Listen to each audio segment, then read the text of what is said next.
Caríssimos senhores membros da mesa diretora dos trabalhos, caríssimas senhoras, caríssimos senhores, meus queridos irmãos espíritas, prezados companheiros que nos seguem pelas ondas da tvcei.com, nossos votos de muita paz na súplica ao Senhor por todos nós. Sem qualquer sombra de dúvida, vivemos na Terra momentos decisivos, profundamente desafiadores. Todo e qualquer indivíduo que se acha reencarnado hoje no planeta não se poderá evadir dos compromissos assumidos com a vida planetária.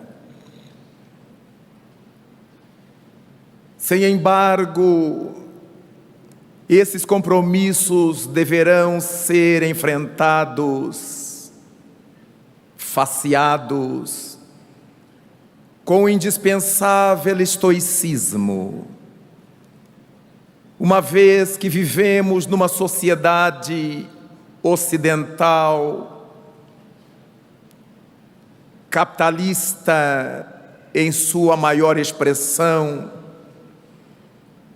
e em razão dessas doutrinas socioeconômico-políticas, somos levados a facear incontáveis e atormentadores desafios.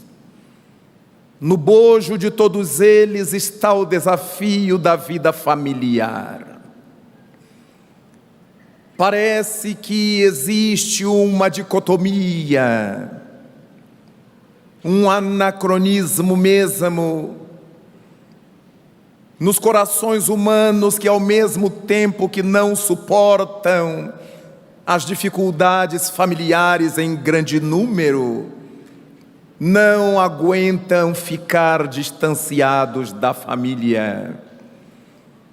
O indivíduo desfaz um lar aqui e constitui outro acolá, numa demonstração de que ele busca a vida do lar, mas porque despreparado não suporta os desafios do lar. Dessa forma, incontável número de vezes temos refletido todos nós a respeito da família, da criança, do jovem, do relacionamento dos casais. Mas existe um elemento da família que vai sempre deixado de lado, às vezes de modo proposital, outras vezes por esquecimento, dada a pequena importância que lhe vem sendo dada ao longo de muito tempo. Esse elemento é o velho, o nosso velho. E é por isso que gostaríamos de trabalhar esses desafios e superações, refletindo de algum modo ao redor do velho,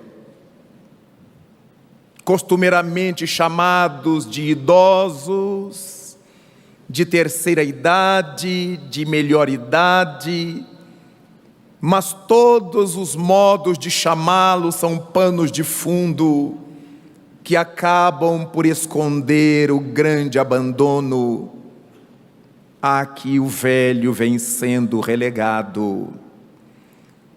Vamos nos valer de alguns textos recolhidos nesse ou naquele autor,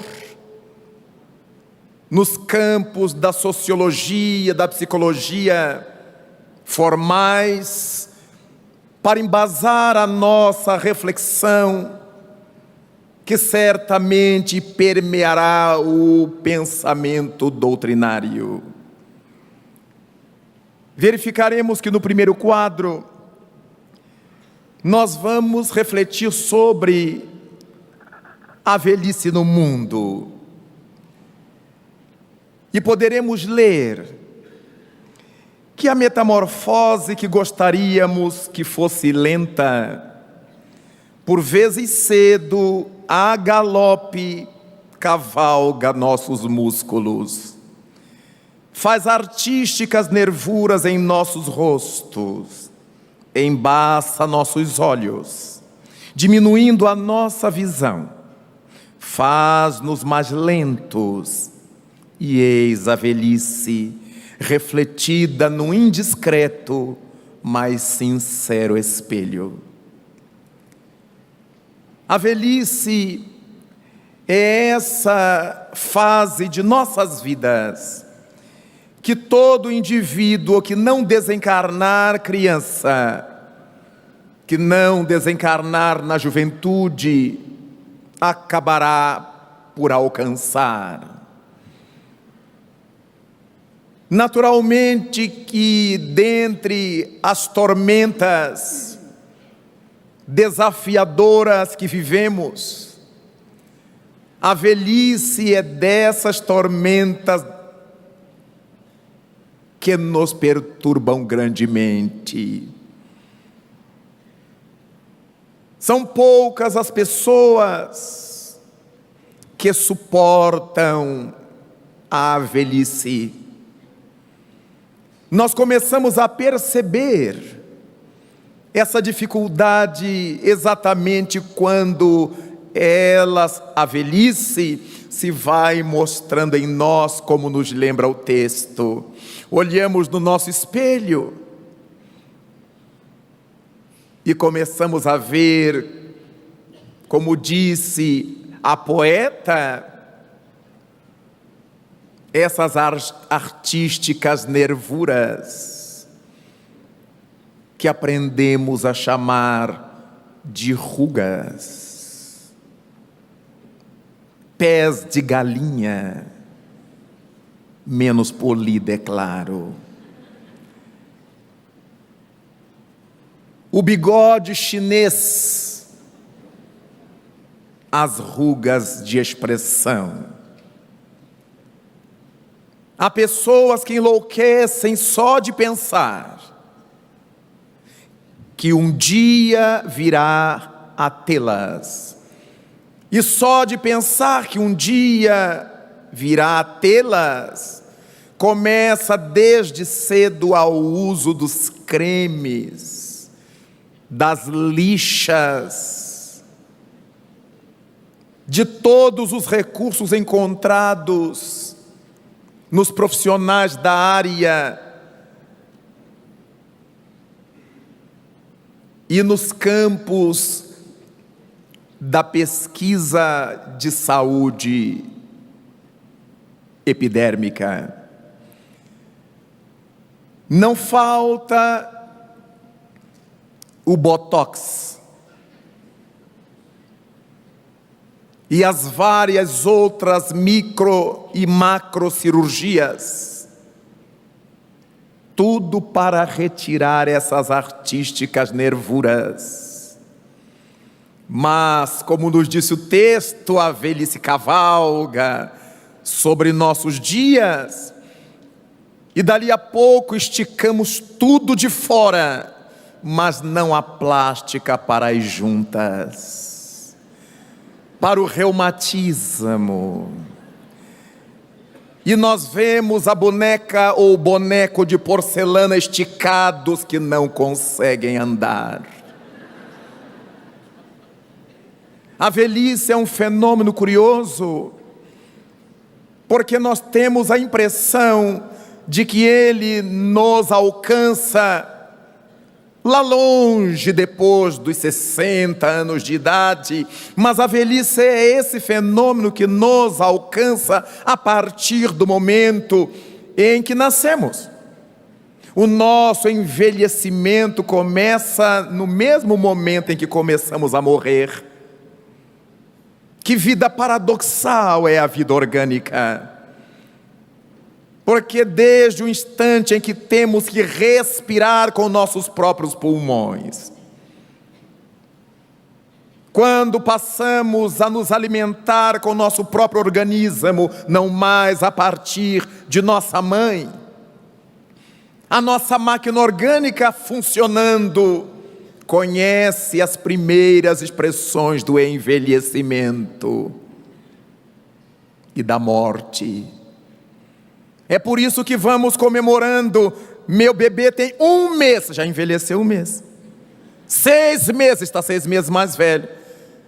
Meu menino está fazendo 10 anos, é uma velhice de 10 anos, porque ele nasceu 0 quilômetro. E nessas fases nós encontramos o uso da energia, a vitalidade, como nós chamamos, numa criança, na primeira, na segunda, na terceira infâncias. Aquela energia de tombar a família inteira. A mãe põe a criança na cama para dormir, enquanto ela está ninando a criança, a mãe dorme, a criança passa por cima dela e vai brincar. Uma energia de pilha alcalina. E quando no auge da noite a mãe não aguenta mais de cansaço, ou o pai, a criança quer continuar brincando, e a mãe pensa: meu Deus, onde é que a gente desliga essa criança? Ela está demonstrando o auge da sua energia, o uso que faz, porque a partir do momento que ela acorda, não dorme mais. E quem estiver na casa tem que se levantar com ela. Então chegamos na adolescência, e a adolescência também está ainda antes da metade do percurso. O adolescente é uma pilha. Ele levanta, ele come bastante, enlouquecendo o pai ou a mãe que trabalham para repor o frigorífico, a despensa. Adolescente parece uma traça, há alguma coisa que consome. Eu acho que ele nem raciocina o que está comendo. Ele precisa comer, colocar coisa para dentro, abre a geladeira, encosta a porta e vai tirando o que pode. A mãe diz: é para janta, menino. Ele já comeu. Mas é uma beleza. Ele vai para o futebol, ele vai para o clube, vai para a natação, vai para o pagode, vai para a festa, vai para o namoro, vai para o funk, vai para o samba, para o que for, e chega ótimo. E se o colega bater na porta e chamá-lo para outra atividade, ele vai tranquilo. E a mãe pergunta: você não se cansa, menino? Sou jovem, mãe. É verdade. E chega aos 30 anos e joga seu futebol, mas já respira um pouco mais para chutar a bola. Chega aos 40, só meio tempo. Não, é para dar oportunidade aos mais moços. Mas chega aos 50, nem 5 minutos. A respiração não permite. E vamos chegando aos 55, já não podemos comer banana depois das 6 da tarde. Já não jantamos porque não digere. E aí temos que jantar às 5 da tarde, tomar um chazinho às 8 da noite. E às 10 já precisamos dormir. Não é que eu esteja velho, é que é muita luta. Nós estamos detestando chegar a esse momento do qual não podemos fugir. Dali a pouco mais, a pele vai desidratando, já começou. as nervuras vão se mostrando, e todas as aves pisam em nosso rosto. Por isso tem pé de galinha, deve ter pé de pato, mangalô 3 vezes e tudo na cara.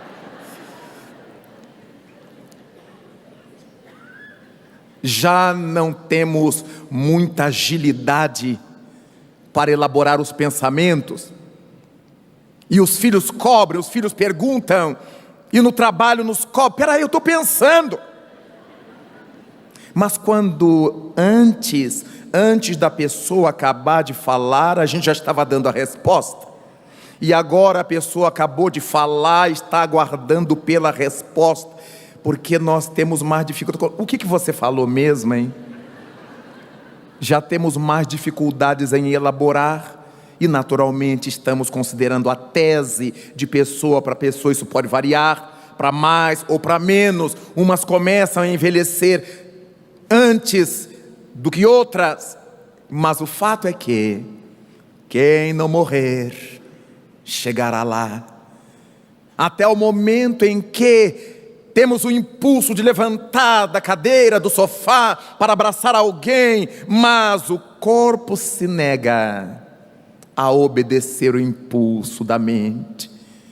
É nesse instante que a gente percebe em nós a distinção entre o corpo e o espírito. Vemos a juventude a bailar, a dançar, a se mover, e a gente sacode com muita dificuldade os ombros, doidos para ir. Mas se a gente for, vai ser em definitivo. A garotada senta, levanta, se agacha. Se a gente se agachar, não levanta nunca mais. Não é que a gente não queira levantar, o corpo já não acompanha o impulso da mente. É por essa razão que Allan Kardec perguntou aos espíritos o que era a morte, e eles lhe responderão: a consequência do esgotamento dos órgãos. O espírito não consegue mais usar essa máquina, esse corpo, esse instrumento esgotado. Não há peças de reposição que possam atender a estrutura inteira. Mesmo alimentando-nos, o organismo já não consegue assimilar todas as vitaminas, proteínas, etc., que esse alimento contenha. A máquina está envelhecida. Então começamos a nos aproximar do momento de deixar essa máquina em paz e seguirmos o caminho até lograrmos outra. Mas avançamos. Alguns pensadores, desde há muito tempo, falaram a respeito da velhice.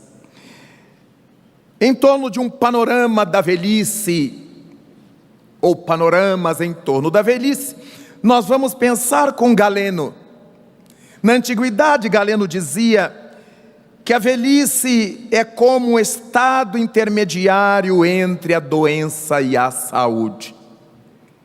O notável Esculápio grego, pai da medicina no Ocidente, porque no Oriente foi Avicena, o árabe.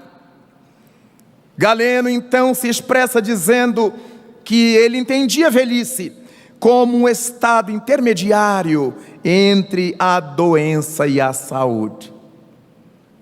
Se nós analisarmos friamente o que pensava Galeno, vamos perceber que nas devidas proporções o estado de velhice do corpo é esse em que hoje a gente geme de um jeito, amanhã a gente geme de outro. É raro não gemermos por alguma coisa.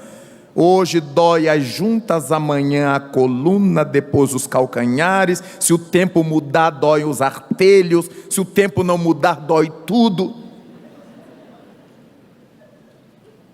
E vão aparecendo achaques. é a vesícula, é o estômago, é isto, é aquilo.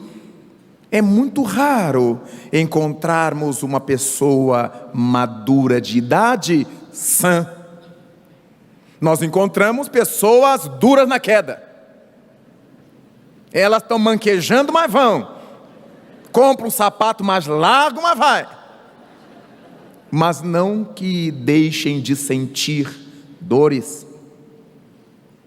E todos os dias é um gemido diferente. Então pensemos com Galeno nessa possibilidade de que a velhice represente esse estado intermediário entre a saúde e a doença. Mas depois encontramos o pensador Roger Bacon, que afirmava que a velhice era uma doença. Esse já dizia que era. Filósofo tem dessas coisas. Ele é que sabe pensar. Então, a velhice é uma doença, dizia Roger Bacon. Chegou ele a escrever uma obra que ele intitulou Uma Higiene da Velhice. Porque sendo uma doença, era necessário pensar numa maneira de tratar isto, uma higiene da velhice. E preconizava a correção da visão por meio de vidros de aumento. Então, já na época do Roger Bacon, porque os velhos já iam perdendo a visão, já iam vendo as coisas embaçadas, já iam tendo problemas. A gente imagina quantos casos de catarata não impediam que a criatura enxergasse em definitivo, numa época em que ainda não se falava, em que ainda não havia as cirurgias tão notáveis que hoje nós conhecemos com grande tranquilidade para retirar a catarata. Mas quando pensamos em Roger Bacon, vamos aos etruscos. Os etruscos já conheciam os dentes postiços, porque também tem disso. O tempo vai passando e os bichinhos vão amolecendo, vão caindo, vão quebrando, os ossos vão se fragilizando. Então os etruscos já conheciam os dentes postiços. Eles faziam esses dentes postiços de dentes retirados de cadáveres ou de animais. Há bichos que têm uns dentes muito parecidos aos nossos. E lá os velhos etruscos já se utilizavam dos dentes de cadáveres e de animais para arrumar a boca dos velhos. Preocupações com esse estado da velhice, nós então já estamos encontrando desde épocas muito distantes. Mas modernamente, uma contemporânea nossa, Simone de Beauvoir, escreveu um trabalho que ela intitulou A Velhice, as Relações com o Mundo. E nesse livro ela confirma que até mesmo no século XV, a velhice era tratada na categoria de higiene, aquela questão do Roger Bacon. De higiene porque era vista ainda como uma patologia, como uma doença. Para ela, para Simone, a velhice é como um fenômeno biológico com reflexos profundos na psique do ser humano, do homem. Perceptíveis esses reflexos pelas atitudes típicas da idade não mais jovem nem adulta, da idade avançada. Então, Simone de Beauvoir, pensadora francesa, esposa de Jean-Paul Sartre, sua companheira, tinha uma preocupação com essa fase da vida humana chamada de velhice. Em outros trabalhos seus, ela teve a oportunidade de voltar ao tema e tratar com muita atenção, embora a sua visão materialista, da questão do envelhecimento humano. Mas nesse panorama nós avançamos para nos referirmos a uma filósofa de São Paulo, mais contemporânea ainda, está encarnada entre nós, que é a doutora Marilena Chaui. E a doutora Marilena Chaui, professora da USP, disse que ser velho é lutar para continuar sendo homem. Homem no sentido de ser humano. Então, ser velho é lutar para continuar a ser homem. Logo, ela já está refletindo essa dificuldade que os velhos encontram de serem respeitados como tais, como seres humanos, como homens, como humanos. Cada um desses pensadores desenvolve em seus trabalhos raciocínios muito importantes, chamam atenção para esse aspecto muito grave, que é o alijamento, o abandono da criatura humana, na medida em que ela vai se aproximando da idade mais avançada. Nós podemos perceber isto sem muita dificuldade, não apenas em nosso país, mas em outros países que vão negando postos de trabalho à pessoa na medida em que elas vão amadurecendo na idade. Essa idade está cada vez mais baixa, porque o indivíduo hoje com 30 anos de idade, ele já não serve para determinadas funções. Com 40 nem se fala. Se não for concurso público, ele tem poucas chances de ser aproveitado numa atividade particular. Durante muito tempo, os Estados Unidos participaram dessa loucura de alijar do sistema de trabalho, do processo de trabalho, o indivíduo, exatamente na fase em que esse indivíduo está maduro, conhece melhor as coisas, tem mais experiência, porque o mais jovem ganhava menos, e no lugar de um mais velho, experiente, que tinha um alto salário, se colocavam 2 ou mais jovens ganhando 1/3.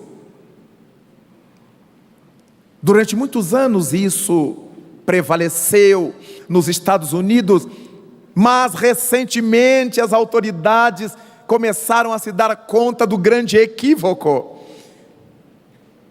porque o tempo que esse jovem vai despender para chegar a ter a experiência daquele que foi dispensado, corresponderá a um prejuízo para a firma, dentro de um raciocínio capitalista, materialista. E isto tem que ser levado em consideração. Em nossa realidade brasileira, que nos mostra ainda uma grande facilidade em copiar sistemas alheios, processos alheios, sem refletir a respeito de nossa realidade, de nossa cultura e necessidades, passamos a copiar, a imitar, e certamente vamos chegar às mesmas conclusões que chegaram os nossos irmãos da pátria do Tio Sam. Para trazermos o jovem aos postos de trabalho, ideal seria que ele, ao chegar, encontrasse o trabalhador experiente, exatamente para lhe permitir assimilar essa experiência, crescer observando, que é muito mais pedagógico, muito mais didático, do que ter que quebrar pedras para aprender a fazer sozinho. Desse modo, nós vamos observando que a fala da doutora Marilena Chaui nos remete a essa observação. Na sua visão, ser velho é lutar para continuar a merecer respeito social, continuar a ser humano e visto como tal. Mas uma notável estudiosa dessas questões, a doutora Ecleia Bose, escreveu um outro trabalho que ela intitulou Memórias e Sociedade, Lembranças de Velhos. Ela diz: ser velho é sobreviver, referindo-se à sociedade capitalista. Ela pega uma linha similar à linha da doutora Marilena Chauí. Ser velho é sobreviver, lutar para continuar a ser homem. Tem alguma coisa muito similar na forma do raciocínio que reforça essa tese, que levanta essa perversidade social de ir relegando o velho. E por causa de todos esses preconceitos contra o velho, contra o idoso, começamos a encontrar, como disse a notável esposa de Sartre, a Madame de Beauvoir, esses processos que afetam o corpo acabam produzindo fenômenos na mente, porque as pessoas passaram a se ofender ao serem chamadas de velhas. Mas não chamadas de velhas diretamente. Basta que alguém chame uma senhora de minha tia e ela sobe nos saltos. Se chamar de vó, ela enlouquece, surta. Há algumas senhoras que dizem aos netos que não lhe chamem de avó. O momento cume da nossa vida, quando nos nascem os netos, o coroamento de uma existência, a criatura tem tanto horror, porque ela está se pautando no preconceito que se criou sobre velho e velhice. É tão interessante, porque nós chegamos aos 20 anos de idade chamando os nossos pais de velho. Ô velho, minha velha. Mas aos 25, a criatura se torna pai ou mãe. E seus filhos logo começam a lhe achar velho. Um pai com 28 anos e um filho de 5, o filho acha que seu pai é velho. E ele só tem 28 anos, 30 anos. E aí é que ele começa a estabelecer a relação do seu filho consigo e dele com seu pai. Por que é que ele chamava seus pais de velhos? Não é um tratamento obrigatoriamente desrespeitoso. Chamar alguém de velho, quando esse chamado parte do coração,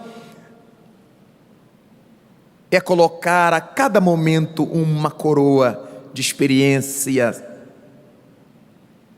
sobre a cabeça desse velho. Desde épocas muito remotas, os velhos, quando ainda eram respeitados em grande número das sociedades, eram chamados para dirigir os grupos sociais. Eram chamados para dirimir questões sociais, morais, políticas, tendo chegado a formar a primeira grande aristocracia política que se conheceu no mundo, a aristocracia do patriarcado ou dos anciães. E nesse contexto nós conhecemos Abraão na Judéia, Forri na China, Zaratustra na Pérsia. Eram patriarcas, eram homens maduros, velhos. Daí, como é importante nós olharmos a questão do velho com outra perspectiva. Mas há uma difícil aceitação, como vamos ver no próximo quadro, da velhice em função dessas coisas que estamos abordando. A consciência ou a aceitação do ingresso na etapa da velhice não é algo natural e espontâneo. A pessoa custa se aceitar como idosa, exatamente o que estamos dizendo. Temos vários sinais exteriores que dizem que a gente não aceita envelhecer. Desde as cirurgias, aos tratamentos externos, às terapias. Muita gente fazendo terapia porque não concebe admitir que esteja envelhecendo. Aí nos lembramos lá de trás, quando o Roger Bacon dizia que a velhice é uma doença. Nos lembramos de Galeno, quando afirmava que a velhice é um estado como entre a saúde e a doença, porque é a fase das manias. E a garotada diz: é mania de velho. Esse velho cheio de manias é o que adoeceu. Porque há tantos velhos saudáveis que acompanham a sua juventude, seus netos, seus filhos, sem querer ser igual a eles. O indivíduo adoece na velhice quando ele quer competir com os jovens. Vai perder feio. Mas ele quer competir. Quantos idosos nós conhecemos, cheios de bravatas? Eu não estou inferior a essa garotada aí não, hein? Depende de quê? Se a gente for colocar à disposição a energia física, já perdemos longe. Se falar de maturidade, se falar de experiência, claro que os jovens ainda não chegaram lá. Mas tudo que essa garotada faz, eu faço. Ah, parece cara pálida. Não faz, não. Então são os velhos que não suportam envelhecer. É tão bonito a gente dizer para os mais jovens: olha, a minha experiência foi assim, quando eu conseguia fazer isto, quando eu fazia tal coisa, eu desenvolvia dessa forma. Hoje eu não sei como é que vocês gostariam de fazer. E isso não diminui em nada o velho. Pelo contrário, isso lhe dá uma auréola de sabedoria. Quando nós, que já passamos dos 28 anos de espiritismo, é claro, olhamos um computador, e eu confesso aos senhores que eu olho aquela coisa e me arrepia, e começo a trabalhar com medo de dar defeito à mente da gente, né? Eu sou do tempo da máquina de datilografia, e hoje a turma trabalha com o teclado do computador.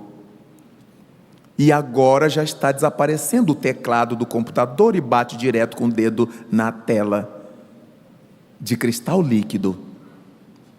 E escreve diretamente na tela e a tela grava. Pelo amor de Deus, é covardia. E eu estou trabalhando com medo de mexer nos botões e chega meu neto e diz: vô, se você apertar aqui, isso anda mais rápido. Ô vô, eu digo: menino, vai dar defeito. Que defeito, vô? Isso foi feito para apertar. E ele mexe e fica tudo mais bonito. Eu digo: praga. É por isso que é bom desencarnar, porque a gente volta reciclado, a gente volta assim 0 quilômetro, e o nosso neto vai ser nosso tio ou nosso avô. É tão importante perceber como as épocas vão trazendo coisas novas e os espíritos vão chegando para manejar essa coisa nova. Na minha infância, na minha juventude, eu vivia atormentado, porque eu fiz um curso de instalador elétrico, no meu curso técnico, eu vivia atormentado catando válvulas para trocar no rádio, para trocar válvulas. A garotada hoje só estuda válvula quando estuda biologia, válvula mitral, cardíaca. Hoje a garotadinha sai da placenta de sua mãe e a primeira coisa que ela fala é chip. Chips, não tem válvulas.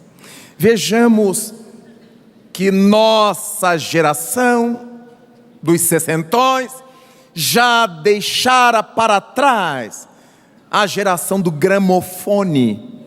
A nossa é da rádio vitrola. E a gente fala em rádio vitrola para garotada, o que é isso, vô?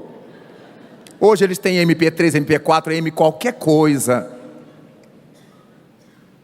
Ainda somos do tempo do disco de vinil, o bolachão, que por sinal está voltando mais caro do que antes, por causa dos DJs e dos colecionadores. Os artistas estão gravando o CD para massa e o vinil para especialistas. Tudo muda, a moda volta também no campo da discografia. É tão importante percebermos que o fato de nós termos usado a rádio vitrola, o toca-discos, não infelicitou os nossos pais ou avós do tempo do gramofone. Não houve nenhum problema. Quando nós passamos a conhecer o CD, o DVD, isso não causou nenhum tormento às gerações passadas. Elas também passaram a adquirir.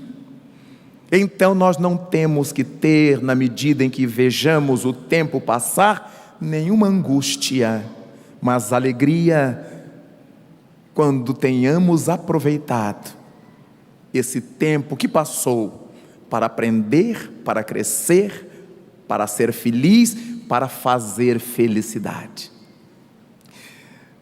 Mas há difícil aceitação. A expressão ruga dói. A ruga dói. Usada por muitos que começam a envelhecer, aponta o inconformismo com a realidade indiscriminada da natureza humana. Essa expressão, a ruga dói, não é a ruga que dói propriamente, no sentido da gente sentir dor nas rugas. É aquela questão que já abordamos. A ruga dói porque nós não gostamos de envelhecer. A ruga dói porque nós nos envergonhamos com o rosto amarrotado. A ruga dói porque nós não temos coragem de assumir que já vivemos longas décadas e que agora é preciso abrir espaço para quem vem. Não é necessário que a gente saia do caminho deles, mas é necessário que a gente dê caminho a eles. Como qualquer pai que ajuda a criança a andar segurando-lhe a mão, eles ambos estão pelo mesmo caminho, mas ele está dando espaço para o seu filho aprender a caminhar. Nenhuma vergonha por envelhecer, mas aprender a envelhecer com saúde do juízo. Quantas são as pessoas que nos procuram na instituição espírita para falar a respeito dos seus velhos de casa, dos seus idosos, aqueles que ainda têm a felicidade de estar em casa, num mundo, numa sociedade que nada obstante se afirme cristã, detesta cuidar dos seus velhos, com as felizes exceções. Mas aqueles que ficam em casa, os filhos, os parentes, costumam nos dizer: eu não posso explicar a razão pela qual meu avô ou minha avó eram pessoas assim tão finas, eram pessoas tão polidas, tão puritanas, e agora, depois que foram atacadas pela velhice ou pela enfermidade, elas estão pornográficas, sexólatras. Lá em casa a vovó é um vexame, não pode chegar um amigo meu, não pode chegar um amigo do meu filho, meu avô, e as pessoas vão contando os casos, perfeitamente explicáveis, quando nós conhecemos o pensamento espírita. Há diferenças entre nós nos corrigirmos, renovarmos nossa intimidade e nos pintarmos por fora e nos invernizarmos. Aquela criatura que hoje, na velhice ou na doença, expõe essas mazelas da pornografia, da agressividade ou da violência, sem que esteja sofrendo uma doença mental, é a sexualização que ela reteve no íntimo, fingindo que não era. O vovô, que era tão puro, a vovó, que era tão pura, e agora expressa essa patologia, expressam esse tormento, é o tormento que eles retiveram. Eles não trabalharam isto, porque era vergonhoso falar que se sofria um tormento sexual. Era feio dizer que se tinha um desejo sexual. Então as pessoas viviam trancadas na sua pretensa crença religiosa, e porque eram capazes de enganar aos de fora, não se deram conta de que a gente não se consegue iludir. Enquanto o superego freudiano nos dava ensejo de controlar os nossos impulsos ou as nossas pulsões libidinais, o indivíduo tinha o desejo, ele só olhava e guardava o resto por dentro, porque o superego não deixava ele falar, o superego não permitia ele agir. Esse compartimento da mente que nos disciplina, que nos organiza. Mas quando nós vamos nos fragilizando pelo passar do tempo, ou por alguma forma de patologia, de enfermidade, esse superego já não tem força. E o que brota cá no consciente atual são os produtos do id freudiano. Aquilo que nós guardamos no porão da mente. Tudo que se guarda no porão é que não se quer desfazer. Todas as pessoas que vão guardando seus utensílios nos porões, ela tem na mente: um dia a gente pode usar, um dia a gente manda consertar, um dia a gente aproveita. Em termos morais se dá a mesma coisa. Quantas vezes nós dizemos para as pessoas: olha, eu sou muito bom, mas não mexe comigo, hein? Entre parênteses, eu pego minhas peças, minhas armas lá do porão. Pessoas que são bem letradas, que falam manso, mas numa discussão qualquer, ela desata de dizer palavrões que a gente nunca ouviu. São os palavrões que ela sabia, guardou lá no seu porão, porque imaginava usar algum dia, e usou. E depois se costuma dizer: eu nunca imaginei que eu tivesse coragem de dizer isso, mas se guardou o lixo na alma, a qualquer momento vai tornar a usá-lo. Daí o nosso velho, que hoje é pornográfico: não, mas ele tem Alzheimer. Não é o Alzheimer que faz ele ser pornográfico. A doença abriu a porta e o que ele tinha lá dentro saiu. Porque conhecemos outras pessoas portadoras de Alzheimer que não dizem palavrão, que não ficaram sexólatras. Conhecemos várias. Elas cantam as músicas do seu tempo, por causa da memória antiga que fica, a memória recente é que se vai. Elas cantam, elas se lembram dos parentes que já morreram, dos amigos velhos, fatos da família antiquíssimos, mas elas não dizem palavrão e nem querem se viciar a ninguém. Então todas as mazelas que nós não trabalhamos hoje, não corrigimos hoje, certamente nós não pusemos fora, guardamos no porão, trancafiamos no id, e isso vai vazar a qualquer momento da nossa velhice ou da nossa doença. Daí começamos a entender o desafio de envelhecer. Nós não temos que esperar o envelhecimento de fato para começarmos a nos tratar. Desde agora, quando temos consciência do que é uma velhice saudável, quando almejamos, caso não morramos, uma velhice saudável, como é que eu começo a plantar essa velhice saudável? Na juventude saudável que eu venho a ter. Se o jovem abusa do seu corpo agora, se não tem hora para alimentar-se, nem para dormir, nem para repousar, se não respeitou as horas de trabalho e trabalhou como um louco para enriquecer cedo, vai ter pouco tempo para usufruir a riqueza caso a conquiste, porque vai adoecer.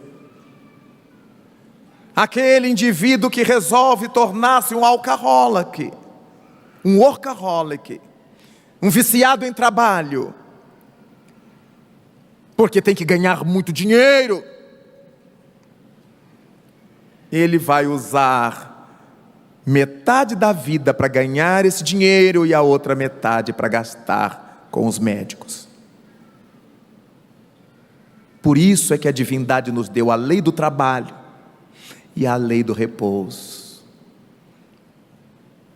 O jovem pode, deve brincar, dançar, cantar, namorar, passear, jogar bola ou esporte que goste, mas a consciência que o Espiritismo nos dá de que nós não somos jovens essencialmente, nós estamos na fase jovem do corpo, mas somos espíritos milenares, velhos. Espiritualmente todos nós somos velhos. Então, mais dia menos dia, o corpo já não será o que ele é hoje. Quando nós encontramos moços que dizem: eu quero aproveitar a vida nas festas rave, ele está antecipando a morte. A cabeça estourada pelo batistaca dos ruídos que ele chama de música, a droga rolando solto, e o desgaste orgânico numa balada que não para, até que o corpo tombe, esvaindo sem cansaço. Isso se chama suicídio. Isso não é aproveitar a juventude. O rapaz ou a moça que querem se relacionar com todas as mulheres do bairro ou da cidade, ou com todos os homens, ficar com esse, ficar com aquele, até a exaustão dos sentidos. Isso não é aproveitar a juventude, isso é antecipar a morte, o envelhecimento precoce, que nós vemos nos grandes ídolos de massa, que dão esses exemplos para a garotada, que ficam, que bebem, que fumam, que cheiram, eles estão envelhecidos em plena juventude. Então existe a velhice verde, como chamou Guiton, essa velhice saudável, equilibrada, em que a pessoa trabalha, produz, participa, tem boas ideias, raciocina, opina. E existe a decrepitude, que é esse estado em que a velhice nos arruína o corpo, nos destrói as capacidades. É importantíssimo que nós comecemos a olhar essa questão como um grande desafio, mas que nós temos o instrumento devido para superar essa dificuldade. A superação decorre do conhecimento que tenhamos da realidade espiritual. Sabedores de que somos espíritos, o corpo vai morrer, mas nós vamos ficar. Nós sairemos dos corpos, mas não sairemos da vida. E isso nos ajudará no trabalho da superação em face desses tremendos desafios. Ser respeitado pelas novas gerações é um trabalho que começa quando nós nos autorrespeitamos. É muito difícil zombarmos de um avô lúcido. É muito difícil zombarmos de uma avó coerente. Mas um avô que reclama de tudo, que chateia de tudo, a avó que reclama de tudo, ela fica chata, ele fica chato. Mas é aquele espírito que não se corrigiu ao longo da sua vida. E agora põe para fora a sua irritabilidade com a vida, com a existência, com a natureza. Eu não sei porque que Deus não me mata. Então a gente passa essa bagagem horrorosa para a juventude que zomba da gente. Eu peço tanto a Deus para me levar. Não precisa pedir não. Na hora que tiver que levar, Ele vai levar. Mas por que é que Deus não me leva? Que enquanto a gente estiver aqui, mesmo com a cabeça branca, é porque há alguma coisa ainda para fazer. Ainda não completamos a nossa mala para a grande viagem. O que nos faz lembrar do Chico Xavier. Ouvi dele essa história em Uberaba, em tempos do pretérito. Disse ele que, num período de sua vida, esteve muito doente e precisou ser submetido a uma cirurgia delicada. Era um problema renal. E no pós-operatório ele sentia muitas dores e passou muito mal. E supôs que já tivesse chegado sua hora. Orava todos os dias pedindo a presença de Emmanuel, seu guia espiritual. E no momento em que Emmanuel se lhe apresentou, Chico lamentou-se das dores que estava sentindo e perguntou ao benfeitor: o senhor acha que já está na hora de eu partir, meu irmão? E o educador Emmanuel respondeu para Chico: Chico, você ainda não fez a mala, não completou sua mala, ainda não tem merecimento para voltar. E se foi. E o Chico dizia para nós, com seu jeito bem mineiro, pondo a mão em concha do lado da boca: a partir daí, eu nunca mais arrumei mala nenhuma. Eu deixo sempre uma pecinha de fora. Se alguém me convida para um evento em dezembro e é janeiro, eu digo assim: deixa para junho do outro ano, que eu já ganhei 1 ano e meio. Se alguém me convida para uma data, eu empurro para 1 ano à frente. E ria-se o velho Chico Xavier, com seus achaques físicos, mas a alma saudável, a tal ponto que o jornalista perguntou-lhe um dia como é que ele se sentia depois de um surto de enfermidade que sofreu. E ele respondeu tranquilo: eu estou muito bem, porque eu sou um doente são. O filósofo Chico Xavier. Ele era um doente porque o corpo estava refletindo os problemas trazidos do passado. Mas nessa encarnação ele estava laborando para não se comprometer e manter a saúde. Nós todos estamos carregando os tormentos que empreendemos no passado.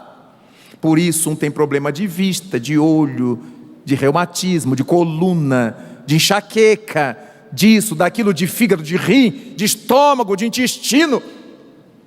Todas as zonas que foram lesionadas por nós, elas voltam hoje expressando a lesão para que sejam tratadas. Uma vez que o Espiritismo nos ensina isto, eu preciso plantar hoje coisa melhor para o meu futuro. Porque foi Emmanuel que nos disse que nós somos escravos do nosso passado, mas somos construtores do nosso porvir. Se não está bom hoje, deixa eu melhorar meu amanhã. Hoje eu já não posso resolver, porque a raiz foi plantada lá atrás. Mas eu posso plantar hoje coisas boas para o meu porvir. Avancemos. Platão, filósofo, dizia o seguinte: a degradação provocada pela idade não o atingia, redundando até em diminuição dos apetites e do vigor do corpo, permitindo maior liberdade para a alma. Então Platão dizia que a velhice até o ajudava, porque baixava suas tensões sexuais, diminuía os seus apetites em todos os sentidos, diminuía o vigor do corpo. E sem essas pressões todas cobrando dele alguma atitude, ele tinha mais mente, mais tempo, mais possibilidade de cuidar da alma.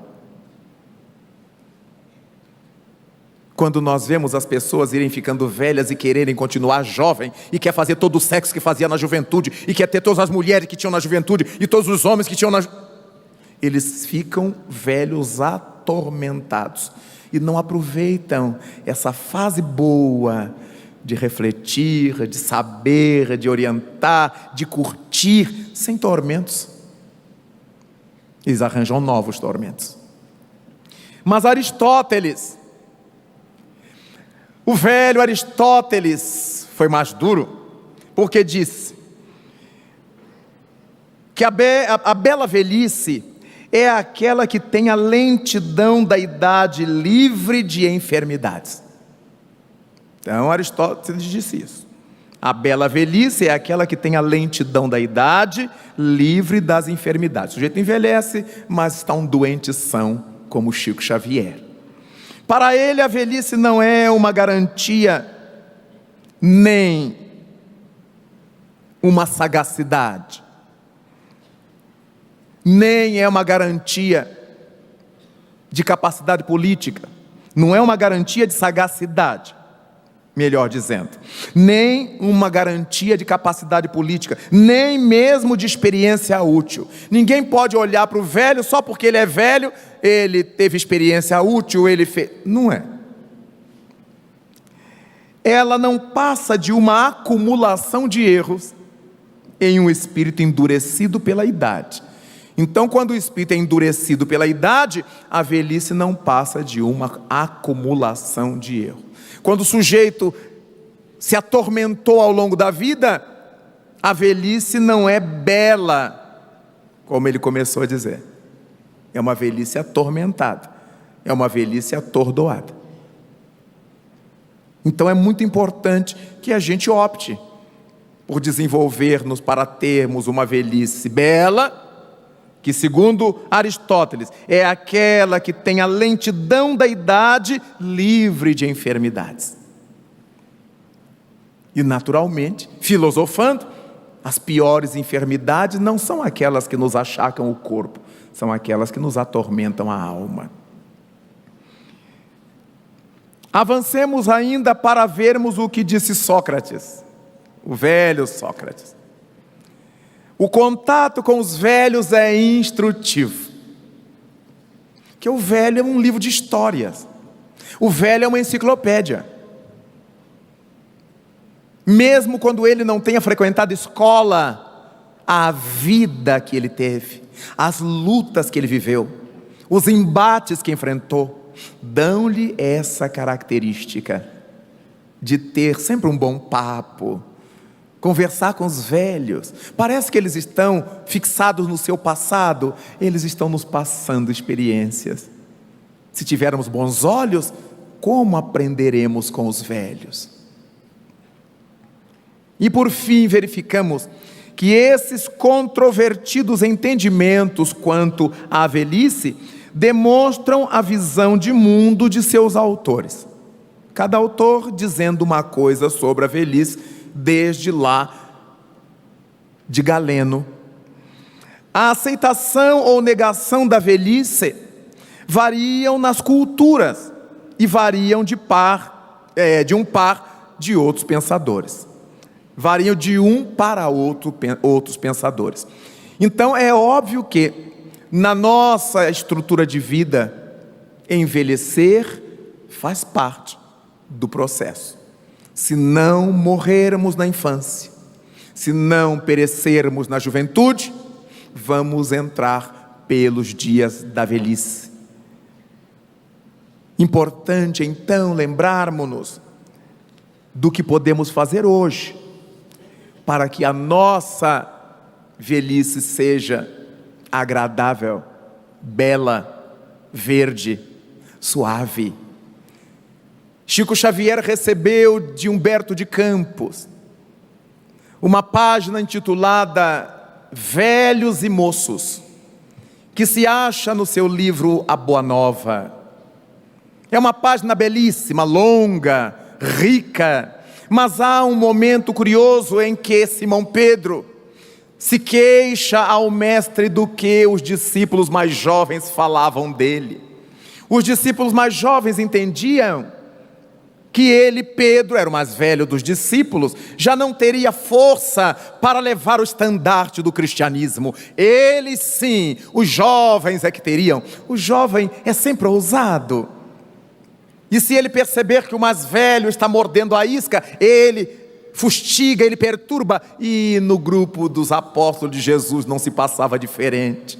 Simão foi se queixar a Jesus, lacrimoso, daquilo que os companheiros diziam a seu respeito. E Jesus Cristo então, entendendo a aflição do velho companheiro, disse-lhe: Simão, não te aturdas com os dizeres da juventude. Se fôssemos contar a idade pelos anos, Simão, quem seria o mais velho dentre todos nós, senão o Pai que está nos céus? No entanto, todos os dias ele demonstra a juventude, incendeia os céus com o sol, ilumina as noites do mundo com um dossel de estrelas, clareia os jardins com as cores das flores, bafeja a natureza com o sopro do ar. No campo da vida terrestre, Simão, podemos compará-la a uma árvore, na qual a criança se assemelha à vergôntea nova, à ramagem nova e verde, o jovem à floração, e o velho fruto, o coroamento de todo o processo. No entanto, Simão, há muitas vergônteas novas, muita rama que não suporta o primeiro beijo do sol e são crestadas. Há flores, Simão Pedro, que não suportam o primeiro beijo dos ventos da primavera e são atiradas ao chão. Mas o fruto, Simão, é o resultado de todas as experiências que ninguém lhe poderá retirar. E foi falando com Simão Pedro, enaltecendo o valor da velhice, da maturidade dos anos, para que Pedro não se aturdisse com os dizeres dos mais jovens. Cada qual de nós, aqueles que ainda não chegamos à velhice do corpo, e aqueles que nela já nos achemos, importante é valorizar a vida. A união dos mais velhos com os mais novos faz com que cresça a vida. Essa troca de experiências, quando o mais velho transfere seus valores vivenciais, através da sua fala, das demonstrações, dos seus exemplos, e quando o jovem o auxilia realizando aquilo que o velho já não pode realizar. O jovem tem força física, mas falta-lhe a experiência. O velho tem a experiência, mas lhe falecem as forças corporais. Então é importante que se juntem os moços e os velhos no trabalho do bem, para que a terra cresça. Por isso Jesus Cristo chamou a Simão Pedro, o mais velho, era quadrigenário. À época, em Israel, isso já era maturidade alta. E chamou a João, adolescente ainda, para que pudessem o mais velho e o mais jovem ajudarem na construção do reino de Deus na terra. E ao concluirmos essa reflexão, pensando nesses desafios que a velhice na terra nos impõe, e na superação desses desafios, louvamos e homenageamos a esse notável velho, a esse querido velho, que abençoou a nossa trajetória espírita com o seu trabalho. Por isso, o nosso último velho é o nosso doce e encantado Chico Amor Xavier. Que o Senhor de bênçãos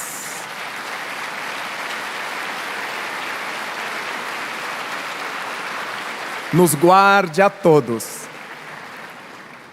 e nos despeça nesta noite, envolvidos neste amor de Cristo, para que abracemos os nossos avós quando cheguemos a casa, envolvamos os nossos pais quando voltemos ao lar, e se nos olharmos no espelho e notarmos as artísticas ranhuras que o tempo fez em nossa face, agradeçamos ao Senhor porque estamos aqui, e digamos a Ele de todo o nosso coração: louvado sejas, Senhor.